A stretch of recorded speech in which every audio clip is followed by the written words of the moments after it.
The rusty sign creaked ominously in the wind, half buried in the sand, Safeway now accepting butter. It was a cruel joke, considering the state of the world.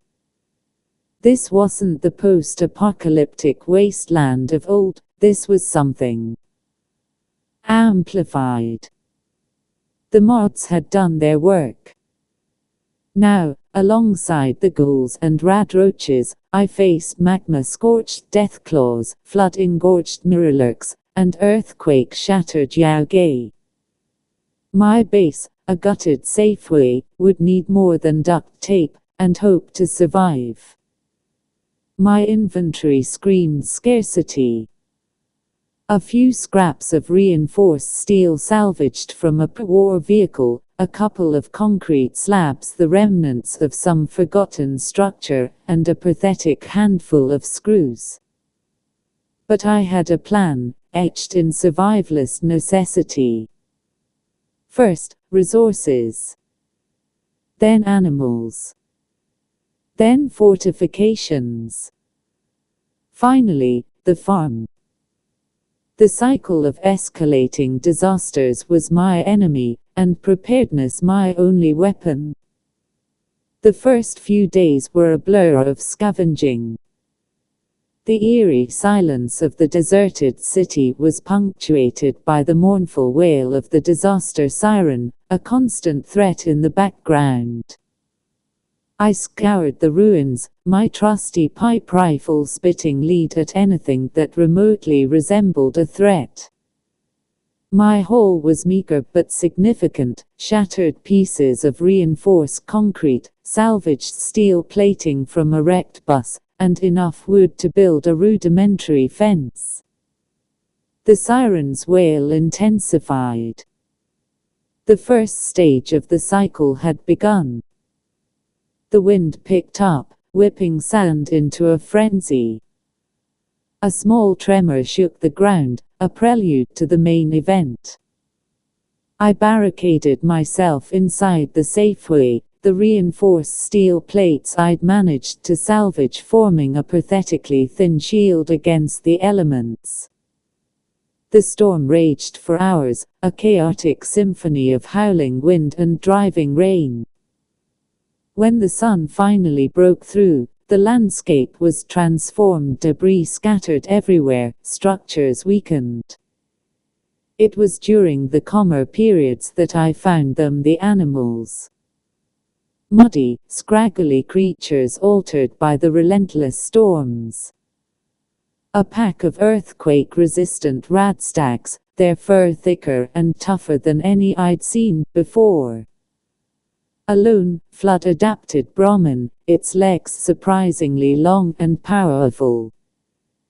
Capturing them was a challenge, requiring a mix of skillful trapping and carefully placed tranquilizer dots. Thankfully, the mods hadn't removed those. The next phase was the construction of the fortified base.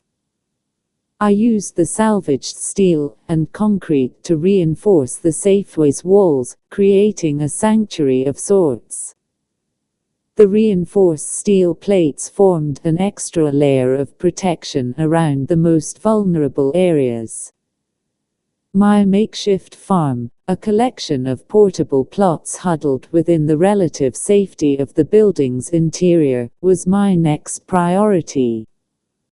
Water collection was crucial, and I managed to jury-rig a system using salvaged piping and a surprisingly intact rainwater collection system from the Safeway's roof. The second disaster cycle was far more intense. This time, it was a magma eruption, spewing ash and smoke across the landscape. The heat was unbearable, even within my fortified Safeway. The magma-scorched deathclaws, their skin glowing an ominous red, were a terrifying testament to the changes. I barely survived the day, huddled in my reinforced bunker, listening to the terrifying roars outside. Survival meant adaptation.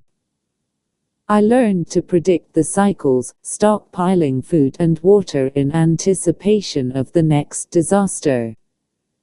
My animals, now a small but thriving herd, were a source of both food and companionship. The rat stags provided venison, while the Brahman offered milk, and incredibly resilient hides, which I used to supplement my defenses. Weeks turned into months. The cycles continued, each one more ferocious than the last. Floods submerged parts of my base, requiring frantic repairs. Earthquakes threatened to crumble my walls. Magma flows charted new routes, making my scavenging more dangerous. But I persevered.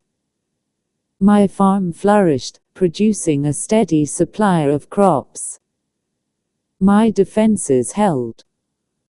One day, after a particularly brutal flood, I stood surveying the damage. My base was battered, but intact, a testament to my hard work and resourcefulness. The animals were healthy, their mutated resilience a blessing. The farm, though soggy, was still producing food. The siren wailed, heralding the lull before the next storm. Yet, this time, I didn't feel the same primal fear. I felt a quiet satisfaction. I had survived.